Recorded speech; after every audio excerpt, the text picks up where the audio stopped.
Every 15 years, God releases millions of creatures to solve the Earth's overpopulation problem. On one such day, when the monsters burst out of the Earth, a mining engineer's family takes up the fight and survives. The workers at one of the mines gather in the break room. The men are joking and teasing each other when one of the observers notices an unexplained movement in the mine.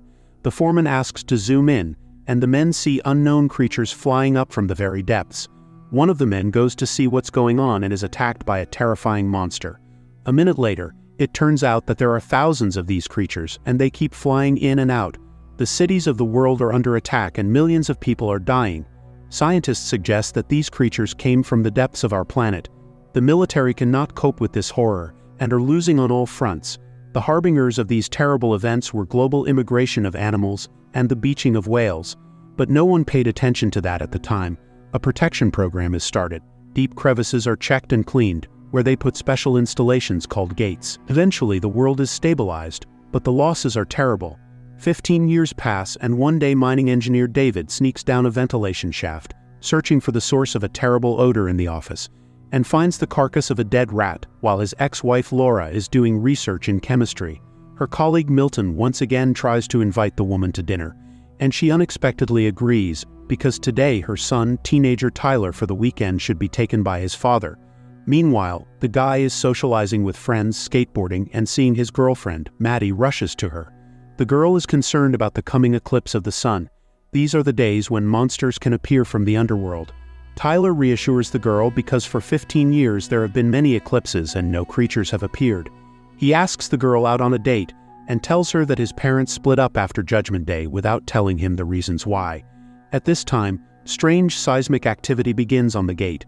A drill is declared, although one of the military, Gareth, believes that what is happening is very similar to the events of the last attack. Meanwhile, David arrives to pick up Tyler, and Laura asks her father not to leave the boy alone, as a solar eclipse is looming. During the night, David is awakened by his buddy Ted, who informs him that by all accounts the invasion will happen again, so he must gather his family and bring them to his bunker. At this time, Tyler sees news of a fish die-off in the Gulf of Mexico and animal migration, which also happened 15 years ago. Thus, all three warnings lead to a second attack.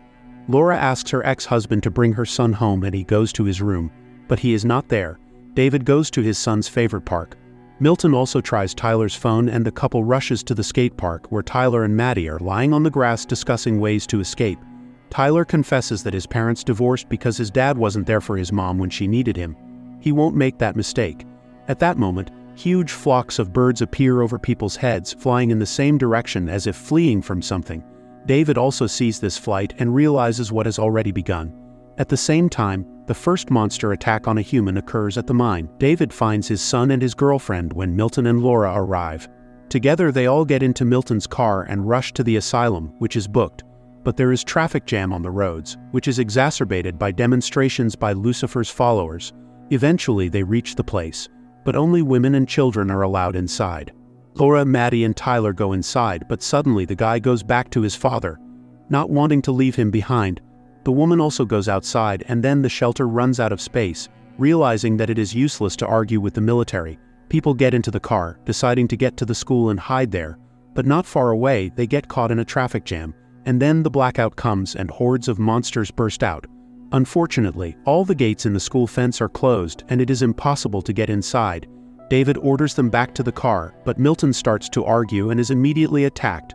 Some winged creature drags him away to the screams of Laura. David grabs the wheel and rushes away. He decides on Ted's advice to head to his bunker, but it's a long way there. On the way, Maddie wonders about the origin of the creatures, but science has not yet found an answer to this question. Some believe that the monsters have been living on Earth for millions of years and were just hibernating. At this point, the car runs out of gas. David stops at an abandoned car and goes to check its tank. An elderly man is inside, who silently points the man to a creature tearing someone up by a van nearby. They freeze and the monster walks past. The children and Laura move into the car while the owner of the vehicle tries to scare the monster away with salt but dies, saving the people he doesn't know. Finally, David's family makes it to the shelter. They knock on the doors, but Ted does not open, although he watches from inside his friend's efforts to get his attention. That's when the monsters begin to appear in the people's field of vision. In desperation, David bangs on the doors and they finally open. Ted excuses himself by not immediately noticing them, and introduces Corporal Gareth, whose father he once fought with. The corporal acts strangely, which immediately makes David suspicious, especially since Garrett is armed. Meanwhile, the critters are beating down the doors, but they can't break through. Ted's wife invites everyone to dinner, and people go to the table. A long night lies ahead, after which the world will change again. Over the meal, the men discuss the nature of the creatures, and the corporal suggests that the monsters can see the soul of those around them. He was working in a purification plant when the first doomsday happened. When all the employees died and he escaped by burying himself in a pile of salt, there were a huge number of monsters, and the devil ruled over everything. After dinner, the women are about to relax when David notices Ted's strange grimace and suggests they play something. Gareth, realizing he's been exposed, pulls out a gun. It turns out that he's just taken over Ted's hideout, and now he's going to apprehend David's family as well. He intends to survive the night and leave in the morning, so he advises everyone to be calm. Tyler tries to whip out his gun, but the corporal throws the guy off. Just then, Maddie notices suspicious noises. It sounds like the critters have made their way in. Moments later, one of the monster's tentacles breaks through the door and grabs Ted's wife. David grabs Garrett's gun and opens fire while Ted chops off its paw. Maddie finishes off the restless limb while the woman is brought to her senses. David now dictates the terms, and seeing the monsters filling the shelter, he decides to get out. Ted speaks out against it as his wife is injured, but the door will soon fail to withstand the onslaught, and then everyone will die. Ted remembers the tunnel leading to the canyon when Garrett admits that's where his car is parked. He suggests hiding in the gate. Despite the seeming absurdity of the suggestion, that's where it's safest right now, as monsters walk the land. Armed with weapons, salt bullets, grenades, the team opens the doors to the tunnel, when the room they left behind is infiltrated by monsters. Along the way, David and Laura work things out until Tyler asks them to shut up. Just then, the humans find a creature that appears to have died of something. Maddie is curious and immediately regrets it. The monster grabs her and tries to drag her down a trapdoor, but David manages to pull her out. Soon, the group comes to the surface and are horrified to see the total devastation. They get to Gareth's car, which won't start, and then a huge pack of creatures appears from over the hill. The corporal tries to start the car when Stella grabs a gun and threatens everyone present and gets out. Ted tries to stop his distraught wife. When the car starts, they drive off, watching the woman walk towards the creatures and disappear into their midst. Along the way, they listen to the news, which reports that almost all the shelters in the area have been destroyed and the people in them killed. Finally, the vehicle reaches the gate. Garrett tries to call out to any of his co-workers, but no one responds and the doors to the inside are open. The team enters the building, but there is no one around. Garrett suggests that the men are hiding on the lower level, but to get there, they need to turn on the power. So while the men work on fixing it, Laura and Maddie head to the nurse's station, as almost everyone has minor injuries. The lights come on, but at the same time there are sounds that make it clear that the creatures are already inside. And then there is an attack, which the men fight off with guns. But Garrett runs away from the group and hides behind a secure door, leaving everyone outside. David orders Tyler to take everyone to the lower bunker while he gets to a tank of salt water, which he intends to blow into the fire alarm pipes. And it's up to Ted to protect the family. Laura kisses her ex-husband and he goes to the buck where he catches the monster devouring some of the staff. David opens a valve and salt water begins to fill the system. The man hides in the vent, but the monsters have already smelled him and are climbing in after him. Nevertheless, he manages to escape into the next room.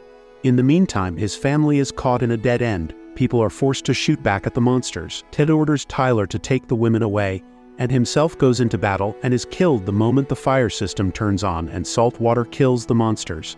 A commotion starts outside. David realizes doomsday is ending and the monsters are returning to the underworld.